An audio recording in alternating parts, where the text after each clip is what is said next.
আজকে আমি বানিয়ে নিচ্ছি ডিম তড়কা, যেটা রুটি, লুচি, পরোটা বা ভাতের সাথে খেতে পারেন। এর জন্য আগের দিন তড়কা ডাল ভিজিয়ে রেখে পরে সিটি দিয়ে নিয়েছিলাম।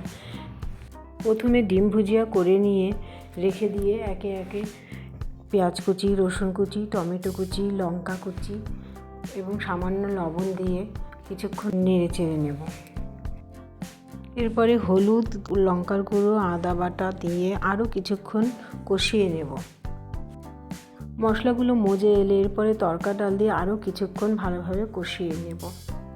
এরপরে সামান্য জল দিয়ে এর স্বাদ বাড়ানোর জন্য তড়কা মশলা এবং কিছুটা কসুরি মেথি দিয়ে ভালো করে মিশিয়ে নিয়ে কিছুক্ষণ ঢাকা দিয়ে রেখে দিন। 10 মিনিটের মতো রেখে ঢাকনা তুলে ডিম ভুজিয়াটা মিশিয়ে নিন। এইভাবে বানিয়ে নিলাম খুব সহজভাবে ডিম তড়কা রেসিপি।